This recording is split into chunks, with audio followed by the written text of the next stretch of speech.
नहमदुहु व नसल्ली अला रसूलिहिल करीम अम्मा बाद फ़अऊज़ु बिल्लाहि मिनश शैतानिर रजीम बिस्मिल्लाहिर रहमानिर रहीम लक़द काना लकुम फ़ी रसूलिल्लाहि उस्वतुन हसनह लिमन काना यर्जुल्लाह वल यौमल आखिर व ज़करल्लाह कसीरा वक़ाल तबारक व तआला फ़ी मक़ामिन आख़र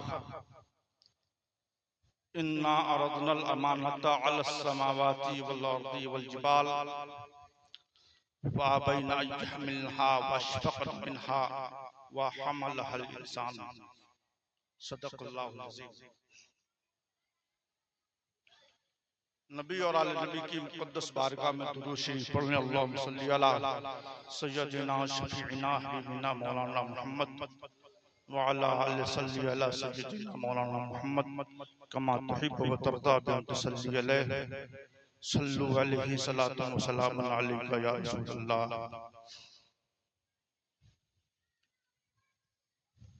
हर बेउसूल के लिए फितरी उसूल जिंदा है। हर बेउसूल के लिए फितरी उसूल जिंदा है। चुभन में खारों की रहकर भी फूल जिंदा है। चुभन में खारों की रहकर भी फूल जिंदा है। और मनाकर जश्न मिलाद हम बताते हैं जमाने को। और मनाकर जश्न मिलाद हम बताते हैं जमाने को। हम ही वो लोग हैं जिनका रसूल जिंदा है। हम ही वो लोग हैं जिनका रसूल जिंदा है। रसूल बरकत के लिए एक मरतबा और दुरूद पाक पढ़ लीजिए। अल्लाहुम्मा सल्ली अला सय्यदिना शफ़ीइना हबीबिना मौलाना मुहम्मद व अला आलि सल्ली अला सय्यदिना मौलाना मुहम्मद कमा तुहिब्बु व तर्दा बिअन तुसल्ली अलैहि सल्लु अलैहि सलातन व सलामुन अलैका या रसूलल्लाह। थोड़ी देर इत्मीनान के साथ, दिल जमई के साथ आप तशरीफ रखें और आने वाली गुफ्तगू गौर से समाअत कर लें। बात अच्छी लगे तो गिरह बांधने की कोशिश कीजिए। ये जश्न ईद मिलादुन नबी है। हमारे और आपके प्यारे नबी की कुल उम्र 63 साल। हमारे नबी की कुल उम्र 63 साल है। 40 साल जो मक्के में नबी ने गुजारी नबूवत से पहले, एक वो 13 साल मक्के में गुजारे नबूवत का ऐलान करने के बाद, और 10 साल मदीना शरीफ में। ऐसे ही ना। और कुरान कहता है लक़द काना लकुम फ़ी रसूलिल्लाहि उस्वतुन हसनह, कि रसूलुल्लाह की जिंदगी में तुम्हारे लिए बेहतरीन नमूना है। कुरान मुतलक कह रहा है कि रसूलुल्लाह की जिंदगी में तुम्हारे लिए बेहतर नमूना है। अब हम नमूना किसको माने? रसूलुल्लाह की जिंदगी 3 तरह से हम लोग डिवाइड करते हैं। यानी मक्के में हुजूर 53 साल रहे। 40 साल नबूवत का ऐलान करने से पहले, 13 साल नबूवत का ऐलान करने के बाद, और 10 साल मदीना शरीफ में।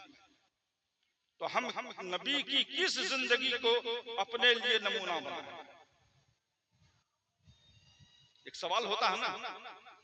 कुरान कहता है कि रसूलुल्लाह की जिंदगी तुम्हारे लिए बेहतरीन नमूना है। तो हम रसूलुल्लाह की किस जिंदगी को अपने लिए बेहतरीन नमूना तस्वीर करें? ये हमारे लिए सवाल होता है। अगर हम कहते हैं कि रसूलुल्लाह की वो जिंदगी जो नबूवत का ऐलान करने के बाद हमें मिली है वो हमारे लिए बेहतरीन नमूना है, तो हम पक्के मुसलमान नहीं हैं। इसलिए कि रसूलुल्लाह की मुकम्मल जिंदगी पैदाइश से लेकर बेसाल तक की मुकम्मल 63 साल जिंदगी हमारे लिए बेहतरीन नमूना है। लेकिन ये हमारा अलमिया है, हमारी कौम का अलमिया है कि हम नबूवत के बाद वाली जिंदगी को ढो रहे हैं, नबूवत से पहले वाली जिंदगी का हम चर्चा नहीं करते। नबूवत का ऐलान करने से पहले 40 साल रसूलुल्लाह ने जिंदगी गुजारे हैं। अच्छा, एक बात बताऊं कि नबी की कुल जिंदगी 63 साल है, इसको 3 हिस्सों में बांटिए, 21 या 63, और 40 साल नबूवत का ऐलान करने से पहले, तो लगभग 2/3 हिस्सा तो रसूलुल्लाह ने नबूवत से पहले गुजारी है ना।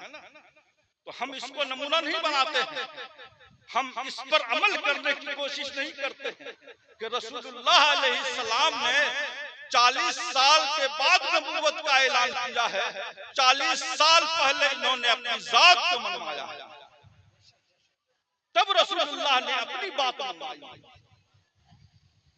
तो हम रसूलुल्लाह की उस जिंदगी का मुताला नहीं करते हैं, रसूलुल्लाह सल्लल्लाहु अलैहि वसल्लम की उस जिंदगी पर अमल नहीं करते हैं, उस जिंदगी को नहीं देखते हैं जो नबूवत का ऐलान करने से पहले उन्होंने गुजारा। नबूवत का ऐलान करने से पहले रसूलुल्लाह ने जो अपनी जिंदगी गुजारी है, जिंदगी के लम्हात गुजारे हैं, जिंदगी के अय्याम गुजारे हैं, उसमें क्या था? नबी सच्चे थे, नबी सादिक थे, नबी अमीन थे। यह मक्के के कुफ्फार मुशरिकीन का मक्के के कुफ्फार मुशरिकीन, मक्के के बड़े बड़े रऊसा जब किसी मामले में उलझ जाते, किसी मामले का तस्फिया करना होता, तो उस पीरियड में नबी आखिर ज़मां सल्लल्लाहु अलैहि वसल्लम को बुलाते और नबी फैसला फरमा दिया करते थे और मसले को हल फरमा दिया करते थे। लेकिन वही नबी जिन्होंने 40 साल के बाद नबूवत का ऐलान किया है कि मैं अल्लाह का नबी हूँ, अल्लाह का रसूल हूँ, अल्लाह ने रसूल रिसालत और नबूवत का ताजे ज़र्रीन पहना कर मुझे मबूस फरमाया है, तो लोग इनकारी हो गए और इनकार ही नहीं किए, तरह तरह से लोगों ने तकलीफें देना शुरू की, तरह तरह से लोगों ने यलगार किए और मुख्तलिफ अंदाज में लोगों ने सजाएं दी हैं। और ये सारी सजाएं जो नबी कायनात अलैहिस्सलाम ने बर्दाश्त की है, सिर्फ इसलिए कि हमारी दुनिया कामयाब हो जाए, हमारी आखिरत कामयाब हो। हमारे नबी को हमारे लिए हमारी इतनी फिक्र है कि हमारी दुनिया बनाने में, हमारी आखिरत को कामयाब करने में रसूलुल्लाह ने बहुत मसाइब व आलाम झेले हैं, जिसका बयान करना मुश्किल है, मुहाल है। इसी तनाजुर में चंद लम्हे की गुफ्तगू आप सुने कि रसूलुल्लाह अलैहिस्सलाम हमारे लिए किस कदर मसाइब झेला करते, किस कदर दुखों का पहाड़ नबी कायनात अलैहिस्सलाम पर तोड़ा जाता था। रसूल कायनात अलैहिस्सलाम और अपने जिस्म पर इस मुसीबत को बर्दाश्त किया गया। जब नबी कायनात अलैहिस्सलाम ने नबूवत का ऐलान किया है, तो मक्के के बड़े बड़े लोग नबी कायनात के दुश्मन हो गए, तरह तरह से इज़ार-ए-सानी की है, मुख्तलिफ अंदाज में रसूलुल्लाह को तकलीफ पहुंचाने की कोशिश की है और पहुंचाई है। लेकिन नबी कायनात अलैहिस्सलातु वस्सलाम उस कलमे की हक की सदा, उस कलमे की हक गोई के लिए नबी कायनात ने अपने कदम को पीछे नहीं हटाया। जबकि एक मौके से नबी आखिर ज़मां अलैहिस्सलाम के अजीज तरीन चचा हजरत अबू तालिब, जिनकी किफालत में नबी कायनात थे, उनको मक्के के बड़े बड़े लोगों ने कहा कि अबू तालिब, तुम अपने भतीजे को समझा लो, इसलिए कि तुम्हारा भतीजा हमारे माबूद को बुरा भला कहता है, कहीं ऐसा न हो कि तुम्हारे भतीजे को रास्ते से हटाना पड़ जाए। आप समझ रहे हैं ना, यानी कि रसूल कायनात अलैहिस्सलाम को कत्ल न कर दिया जाए। बड़े बड़े मक्के के सरदार ने जब हजरत अबू तालिब से फरमाया कि मेरे माबूद को तुम्हारे भतीजे बुरा भला कहते हैं और अपने भतीजे को समझाओ कि वो मेरे माबूद को बुरा भला नहीं कहे, कहीं ऐसा न हो कि हम लोग उसको अपने रास्ते से हटा दें। नबी कायनात की बारगाह में हजरत अबू तालिब आते हैं, अर्ज करते हैं भतीजे तुम्हारी वजह से अगर मेरी इस उम्र में मुझे कोई तकलीफ हो जाए, सदमा पहुंच जाए तो मैं जीते जी मर जाऊं। मेरे भतीजे, तो तुम मेरा भतीजा है और मेरे जीते जी तुम्हें नुकसान हो जाए, तुम्हारी जान तल्फ हो जाए, तुम्हारा कत्ल हो जाए तो मैं जीते जी मर जाऊंगा। नबी आखिरुज़्ज़मा का जवाब सुने। नबी फरमाते हैं, ये मेरे चचा जान, मक्के के कुफ्फार मुशरिकीन अगर मेरे एक हाथ में चांद लाकर रखते हैं और एक हाथ में सूरज लाकर रखते हैं, फिर भी मैं उस कलमे की हक से पीछे नहीं हटूंगा जिसकी हक व सदाकत के साथ अल्लाह ने मुझे मबूस फरमाया। और आज हम हैं कि रसूल कायनात अलैहिस्सलाम के सच्चे आशिक होने का दावा करते हैं। ये दावा कितना खोखला है हम लोग खूब जानते हैं। आपके बगल में मस्जिद है, आलीशान मस्जिद है, लेकिन 5 वक्त आप नमाज नहीं पढ़ते, तो नबी के कैसे आशिक? नबी का आशिक तो वही होगा कि जो नबी के फरामीन पर अमल करेगा। नबी ने फरमाया है 5 वक्त की नमाज पढ़ो, नमाज से हमारी आंखों को ठंडक पहुंचती है, लेकिन हम नहीं पढ़ते, तो कैसे अल्लाह के रसूल के हम आशिक होते हैं? और यहीं तक महदूद नहीं, नबूवत का ऐलान करने के बाद रसूलुल्लाह ने दीन की तबलीग की है, दीन को फैलाया है, दीन को तरबीज व इशाअत की है। और इसके लिए नबी आखिरुज़्ज़मा अलैहिस्सलातु वस्सलाम मक्के में तबलीग फरमाते हैं। जब लोग तकलीफ देने लगते हैं तो नबी आखिरुज़्ज़मा मक्का छोड़कर ताइफ चले जाते हैं। और जब ताइफ पहुंचते हैं, ताइफ क्यों जाते हैं? इसलिए कि हमारे नबी की बीवी थी हजरत माँ खदीजतुल कुबरा। हजरत माँ खदीजा की जानिब से कुछ रिश्तेदारी थी ताइफ में, वही वजह कर नबी आखिरुज़्ज़मा ताइफ गए। जब ताइफ गए हैं तो एक सरदार से मुलाकात की और कहा रसूलुल्लाह ने कि मैं अल्लाह का नबी हूँ, अल्लाह का रसूल हूँ, मैं अल्लाह के दीन की नश्र व इशाअत के लिए यहाँ आया हूँ, लिहाजा इसके लिए प्लेटफॉर्म की तरफ थोड़ी सी जमीन मुझे उपलब्ध करा दो, मुहैया करा दो, ताकि मैं वहां रहकर दीन का काम करूं, दीन की तबलीग करूं। तो उस सरदार ने कहा कि आप मुझको न्यूट्रल रह लेते, मैं आपको जमीन नहीं दे सकता हूं, आप दूसरे के पास चले जाएं। नबी आखिरुज़्ज़मा दूसरे के पास जाते हैं। दूसरा सरदार कहता है कि आप जिस कदम से आए हैं उसी कदम से वापस हो जाएं। नबी आखिरुज़्ज़मा तीसरे के पास जाते हैं। उस तीसरे सरदार ने इस कदर ओछा हमला किया है जिसका कोई जवाब नहीं है।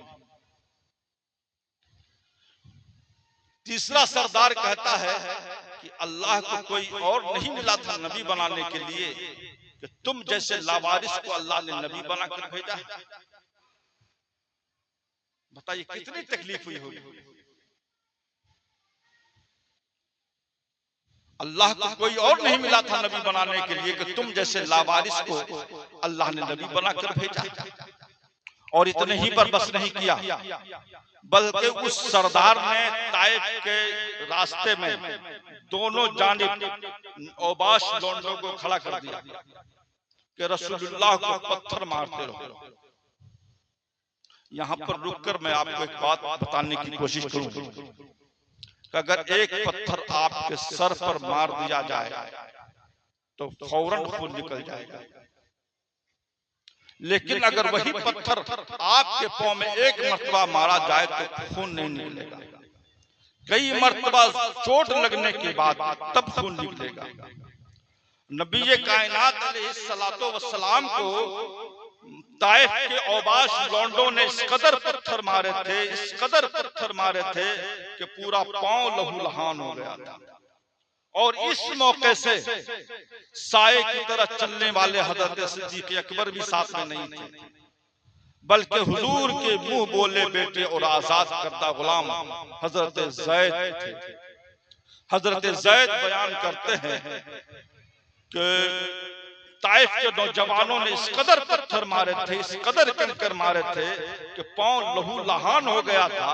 और नबी कायनात अलैहिस्सलाम के जूतिये मुबारक में खून की एक परत जम गई थी, खून का एक लेयर जम गया। इस कदर लोगों ने तकलीफ दी है हमारे और आपके प्यारे आका का। तकलीफ क्यों दी है? इसलिए कि नबी कायनात दीने इस्लाम की तरबीज और इशाअत के लिए कोशिश कर रहे थे। हम तक दीन पहुंचाना मकसद था, हमारी दुनिया और आखिरत कामयाब बनानी थी। और हमारी कामयाबी के लिए रसूलुल्लाह ने इतने दुख झेले हैं, इतनी तकलीफें बर्दाश्त की, लेकिन हमारे कानों तक क्यों नहीं रेंगती है कि जिस नबी ने हमारे खातिर इस कदर तकलीफें झेली हैं जिसका कोई हद व हिसाब नहीं है, तो हमें भी चाहिए कि उस रसूल हाशमी से सच्चा प्यार करें, सच्चा इश्क करें। और उसकी दलील ये है कि कम से कम 5 वक्त की नमाज पढ़ें। बहरहाल और नबी कायनात अलैहिस्सलातु वस्सलाम को जब पत्थर मारा गया तो नबी फरमाते हैं कि जब मुझे शिद्दत होती, दर्द तकलीफ होती तो मैं अपना एक पांव उठा लेता, यानी दाहिना पांव उठा लेता, तो वो औबाश लौंडे बाएं पांव पर निशाना बनाकर मारते। जब बाएं पांव पर ज्यादा तकलीफ होती तो मैं बाएं पांव को उठा लेता, मोड़ लेता, तो वो लोग बाएं पांव पर इशारा करके और उस पर कंकर मारा करते। नबी कायनात फरमाते हैं कि जब मैं थक जाता था, तकलीफ के मारे मैं मदहोश हो जाता था, तो मैं बैठ जाता था जमीन पकड़कर। इस पर भी उस नौजवान को तरस नहीं आता। 2-4 नौजवान पीछे से आते, धक्का मार कर मेरे गर्दन को झिझोड़ कर उठाते और कहते कि तुम चलते रहो, मैं तुम्हें पत्थर मारूंगा। और इसी असना में नबी आखिरुज़्ज़मा अलैहिस्सलाम एक बाग में तशरीफ ले गए और वहां अल्लाह की बारगाह में उन्होंने दस्ते दुआ दराज की। नबी अलैहिस्सलाम की मुकम्मल 63 साला जिंदगी में सिर्फ यही एक लम्हा है, यही एक लम्हा है जिसमें अल्लाह के रसूल ने अपने दर्द गम की शिकायत अपने रब से। पूरी जिंदगी का मुताला करें, पूरी तवारीख का मुताला करें, पूरी अहादीस का मुताला करें, आपको इस लम्हे के अलावा किसी एक लम्हे में दूसरी जगह कहीं नहीं मिलेगा कि रसूलुल्लाह ने अपनी तकलीफ की शिकायत रब से की। सिर्फ यही एक लम्हा था कि रसूलुल्लाह ने रब्बुल आलमीन की मुकद्दस बारगाह में अर्ज किया है, अल्लाहुम्मा अश्कुका बस्सी व हुज़्नी, बारे इलाहा तूने मुझे किन लोगों के हवाले कर दिया है कि ये लोग मुझे जिंदा भी नहीं रहने देते हैं, ये लोग मुझे मेरे जीने का हक मुझसे छीन रहे हैं, मुझे जिंदगी नहीं दे रहे हैं, मुझे जीना मेरे लिए जीना धोबन कर दिया। रसूलुल्लाह के हाल ज़ार पर रब्बुल आलमीन को तरस आता है और मलकुल जबाल को भेजता है, उस फरिश्ते को भेजता है जिसकी ड्यूटी पहाड़ों पर है। और अल्लाह फरमाता है मलकुल जबाल जाओ, मेरा हबीब जो कहता है वो कर दो। मलकुल जबाल रब्बुल आलमीन अल्लाह के रसूल की मुकद्दस बारगाह में हाजिर आते हैं, अर्ज करते हैं या रसूल अल्लाह, अल्लाह ने ऑर्डर देकर भेजा है, आप इशारा फरमाएं। और इशारा क्या कर रहा था? वो जो ताइफ की बस्ती थी, बीच में ताइफ की बस्ती थी, तीनों तरफ से पहाड़ था, तीनों तरफ से पहाड़ियां, बीच में ताइफ की बस्ती, और पहाड़ों पर हुकूमत करने वाले वो फरिश्ते थे जो आए थे, उन्हें मलकुल जबाल कहा जाता है, उनकी ड्यूटी पहाड़ों पर थी। वो फरिश्ता अर्ज करता है, या रसूल अल्लाह, अल्लाह ने ऑर्डर दे के भेजा है कि मेरा हबीब जो कहता है वो कर दो। या रसूल अल्लाह, आप इशारा फरमा दें कि मैं ताइफ की बस्ती को इस कदर पीस दूंगा, इस कदर पीस दूंगा कि मैं उसे जिस्तो नाबूद कर दूं, यानी कि इन पहाड़ों को मैं इस कदर मिला दूंगा कि वो जालिमों की बस्ती पीस दी जाएगी। लेकिन इस मौके पर भी नबी आखिरुज़्ज़मा अलैहिस्सलातु वस्सलाम का अखलाक़ करीमाना देखें। अल्लाह के नबी फरमाते हैं, दुआ के लिए हाथ उठाते हैं और रब की बारगाह में अर्ज करते हैं, अल्लाहुम्मा हदी कौमी फइन्नहुम ला यअलमून, ए बारे इलाह मेरी इस कौम को तू हिदायत अता फरमा, ये कौम मुझे जानती नहीं। हम और आप अपना जायजा लें, कितनी तकलीफ अगर हमें हो, आपको हो, आप अपने दुश्मनों के लिए क्या नहीं करेंगे। लेकिन वाहरे रसूल कायनात का जिगर कि नबी कायनात अलैहिस्सलातु वस्सलाम उस मौके पर भी अपनी उम्मत के लिए, अपनी कौम के तबाही के लिए दुआ नहीं कर रहे हैं, दुआ नहीं कर रहे हैं, जबकि मलकुल जबाल आ जाता है, सिर्फ एक इशारा करना काफी। लेकिन उस वक्त भी, उस हालत में, उस सूरत हाल में भी रसूलुल्लाह की जुबान फैज़ तर्जुमान से उस कौम के लिए सिर्फ दुआएं निकल रही। ये है रसूलुल्लाह का अखलाक, जिससे हम और आप अपने आप को कोसों दूर रखे हुए हैं। आज हमारे समाज में, सोसाइटी में जो हमें तकलीफ देता है, तो हमारी तमन्ना ये होती है, हमारी कोशिश ये होती है कि हम उससे बदला लें।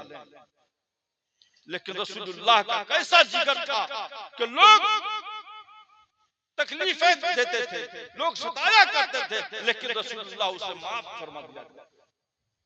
कैसा जिगर था रसूलुल्लाह का। उसी नबी का हम कलेमा पढ़ते हैं, उसी नबी के जश्न की खुशी में, आमद की खुशी में आज हम लोग जुड़े हुए हैं। आज की रात उन्हीं के नाम से मौसूम है, जिसको जश्न ईद मिलादुन नबी के नाम से हम याद करते हैं।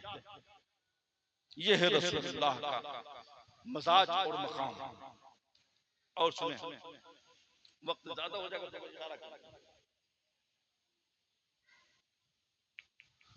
नबी आखिरुज़्ज़मा सल्लल्लाहु अलैहि वसल्लम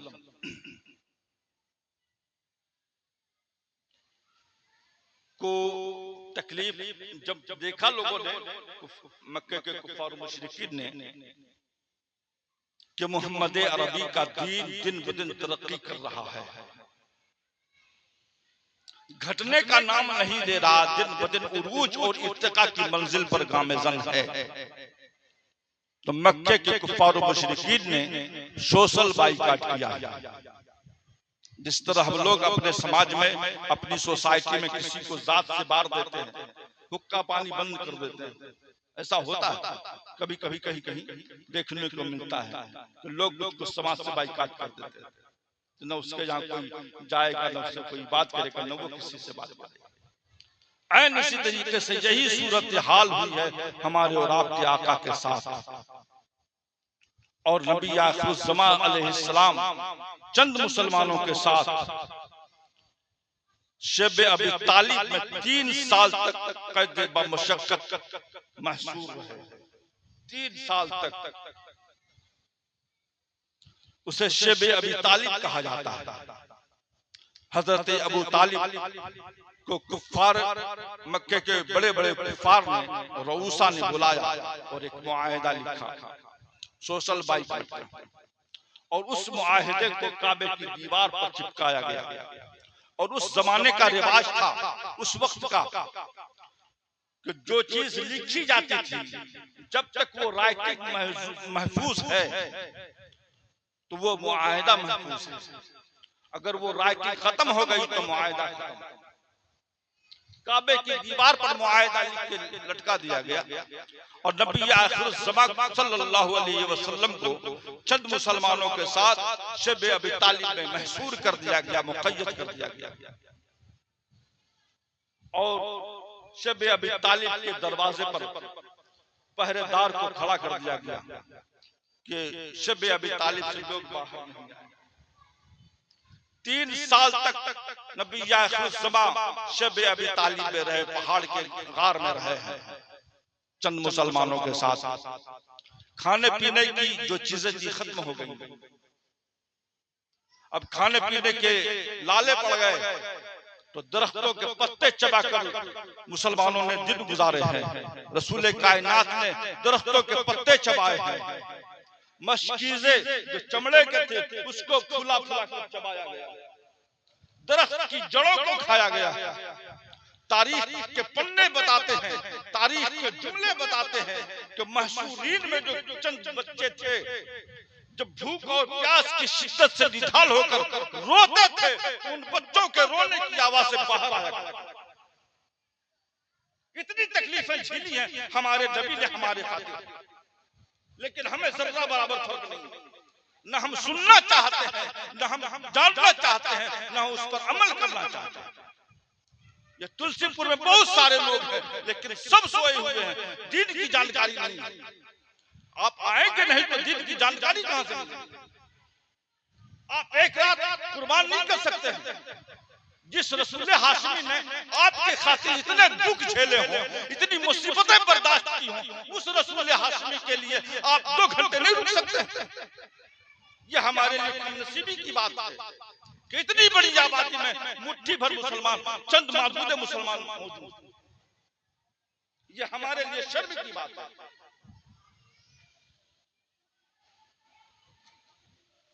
हजरत मां खदीजतुल कुबरा का एक चचेरा भाई था, उसका कुछ नाम था मेरे ज़हन से निकल रहा। वो कभी कभी शब अबी तालिब जो पहाड़ है उसके पीछे से आता था खाना पानी लेकर। कभी कभी वो राशन पानी लेके आते थे। वो हजरत मां खदीजतुल कुबरा रज़ियल्लाहु ताला अन्हा का चचेरा भाई या खलेरा भाई, वो कभी कभी आता। जब शब अबी तालिब में वो 3 साल रहे तो नबी कायनात ने अपने चचा हजरत अबू तालिब से फरमाया, चचा जान, हम लोगों को जो महसूर किया गया है शब अबी तालिब में एक मुआहिदा तय हुआ है और काबे की दीवार पर चिपकाया गया है। मेरे चचा जान, आप जाएं, कुरैश के सरदारों से कहें कि वो जो मुआहिदा लिखा गया है उसके सारे हुरूफ को दीमक ने चाट लिए हैं। सिर्फ वो जगह बाकी है जहां अल्लाह और मोहम्मद लिखा हुआ है। हजरत अबू तालिब आते हैं, मक्के के बड़े बड़े सरदार बैठे हैं, बड़े बड़े चौधरी बैठे हैं। हजरत अबू तालिब फरमाते हैं, मेरे भतीजे ने कहा है कि वो जो मुआहिदा लिखा गया है, लिखित तैयार किया गया है, उसके सारे हुरूफ को दीमक ने चाट लिए हैं। सिर्फ वो जगह बाकी है जहां अल्लाह और मोहम्मद लिखा हुआ है। लोगों ने तरह तरह की राय देनी शुरू कर दी। उस राय दहंदगान में एक शख्स था, हालांकि वो भी मुशरिक था लेकिन नेक तबीयत का आदमी था। उसका नाम है मुतीम बिन अदी। वो कहता है कि अगर मोहम्मद ने ऐसा कहा है तो इसमें हर्ज क्या, चल के देख लिया जाए। मुतीम बिन अदी काबे की दीवार पर चढ़ता है और उस मुआहिदे को लेता है और उसको खोल कर देखता है तो वहीं से कहता है कि मोहम्मद ने सच कहा है, मोहम्मद ने सच कहा है, मोहम्मद ने सच कहा है। ये सारे अल्फाज को, सारे तहरीरों को दीमक ने चाट लिया है। सिर्फ वो जगह बाकी है जहां अल्लाह और मोहम्मद लिखा हुआ है। मुतीम बिन अदी मुआहिदे को उसी जगह फाड़ देता है। सोशल बाइकाट खत्म होता है। नबी आखिरुज़्ज़मा शब अबी तालिब से बाहर आता है। नबी आखिरुज़्ज़मा अलैहिस्सलाम ने जो 13 साल मक्के में गुजारे हैं नबूवत का ऐलान करने के बाद, बड़ी तकलीफ दिन और रात गुजारे। ये और बात है कि हमें जानकारी नहीं है और हम जानकारी लेना भी नहीं चाहते। हम जानना भी नहीं चाहते हैं कि हमारे लिए रसूल कायनात ने किस कदर जुल्म सहे हैं और तकलीफें बर्दाश्त की। यही वजह है कि हमारे कानों तक जू नहीं रेंगती है जब नबी का जिक्र होता है। हमें जानकारी ही नहीं। हम जानना ही नहीं चाहते हैं, न आने वाली नस्लों को हम जनाना चाहते हैं। दुरूद शरीफ अल्लाहुम्मा सल्ली अला सय्यदिना शफीना हबीबिना मौलाना मोहम्मद व अला आलि सल्ली अला सय्यदिना मौलाना मोहम्मद कमा तुहिब्बु व तर्दा व तुसल्ली अलैहि सल्लु अलैहि सलातु व सलाम अलैका या रसूलल्लाह। मैंने जो आयत पढ़ी है, लक़द काना लकुम फी रसूलिल्लाहि उस्वतुन हसना, रसूलुल्लाह की मुकम्मल जिंदगी में तुम्हारे लिए बेहतरीन नमूना है। लेकिन सबके लिए नहीं, अल्लाह ने इस आयत के बाद मुक़य्यद कर दिया है।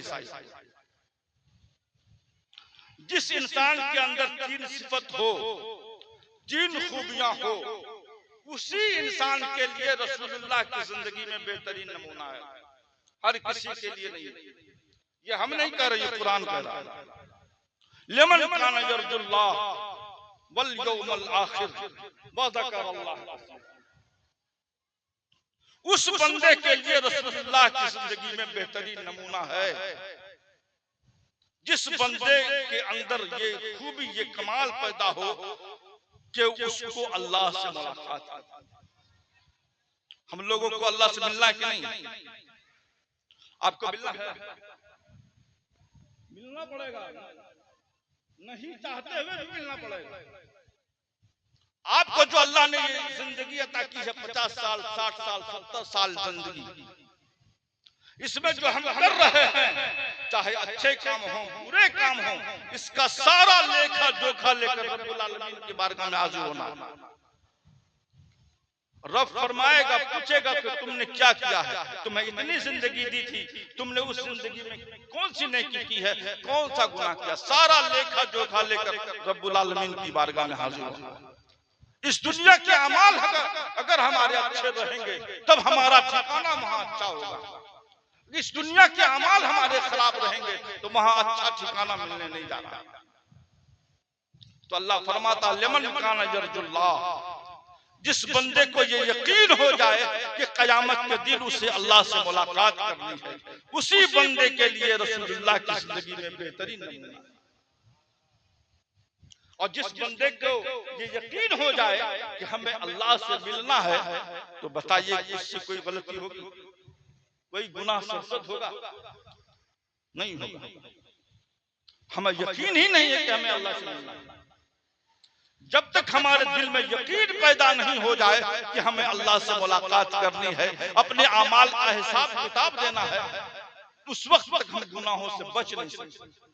तो सबसे पहले हमारे दिल को ये यकीन होना चाहिए कि हमें अल्लाह से मुलाकात। अल्लाह फरमाता है, वल यौमल आखिर,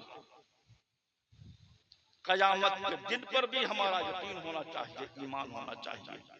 वो कयामत का भयानक दिन होगा कि सब नफ्सी नफ्सी की आलम में, हम हों कि आप हों, अंबिया और मुरसलीन भी नफ्सी नफ्सी की आलम। हमारे नबी के अलावा जितने भी अंबिया किराम हैं, उनके पास अगर आप जाएंगे शफाअत के लिए, सिफारिश के लिए, तो वो फरमाएंगे सबू इला गए, मैं आज तुम्हारी सिफारिश नहीं कर सकता, तुम चले जाओ दूसरे के पास, तीसरे के पास, चौथे के पास। आखिर में हमारे नबी फरमाएंगे अना लहा, मैं इसी काम का। तो वो मंजर होगा, उस मंजर से हम सबको गुजरना है। कयामत की उस हौलनाकी से हम सबको गुजरना है। अपने किए का हिसाब अल्लाह की बारगाह में हमें देना। कयामत कायम होगी और हर इंसान को जो जिसका अमाल जैसा होगा, वो अपने अमाल के हिसाब से वो सजा में और अपने आंसुओं में, अपने पसीने में शराब होगा। ये बात दूसरी तरफ चली जाएगी। हासिल कलाम ये है कि वल यौमल आखिर, कयामत का दिन होगा और कयामत में सबको हाजिर होना है, रब्बुल आलमीन की बारगाह में हाजिर है। तीसरी बात, वज़करल्लाह कसीरा,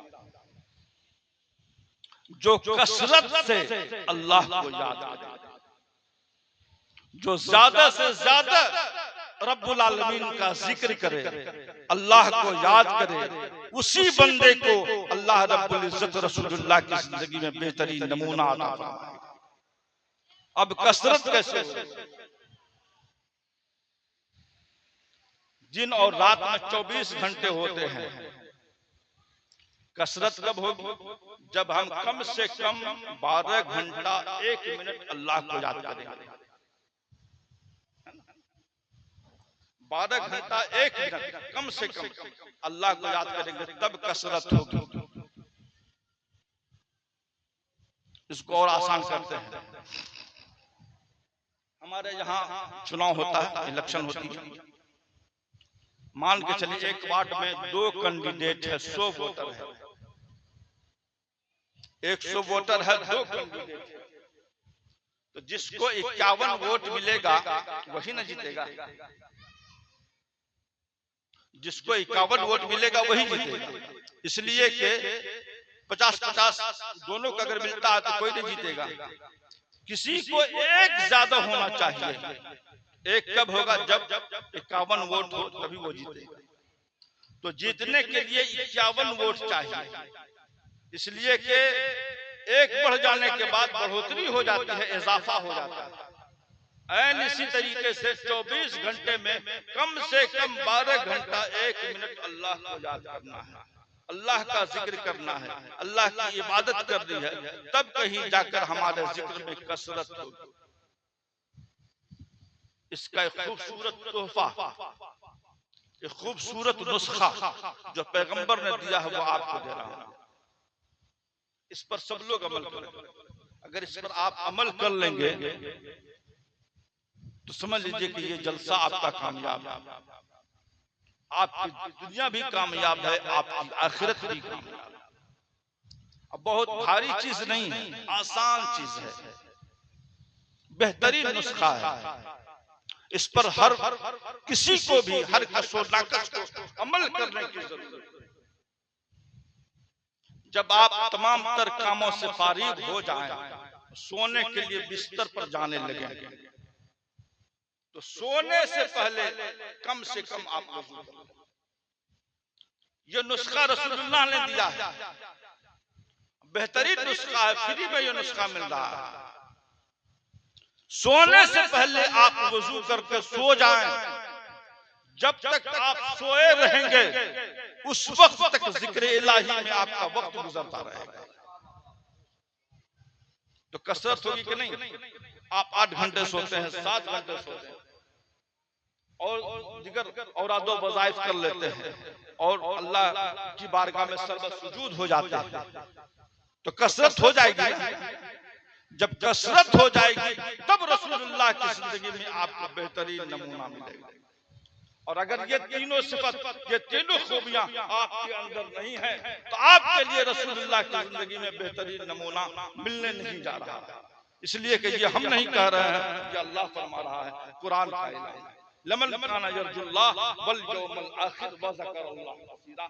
उस शख्स के लिए रसूलुल्लाह की जिंदगी में बेहतरीन नमूना है जिसको ये यकीन हो जाए कि एक न एक दिन अल्लाह से मुलाकात करनी है, क़यामत के दिन का यकीन हो जाए और अल्लाह को कसरत से याद करने लग जाए। उसी बंदे के लिए अल्लाह रब्बुल इज्जत के हबीब की जिंदगी में बेहतरीन नमूना मिला। एक आयत और मैंने पढ़ी थी, बोले फिर कभी किसी मौके से, हालांकि मौजू से सही बात है लेकिन वक्त में इतनी गुंजाइश नहीं है और आप लोग सो रहे हैं। फिर कभी मौका मिलेगा तो इंशाअल्लाह मैं आपकी खिदमत करूंगा और उस मौजू पर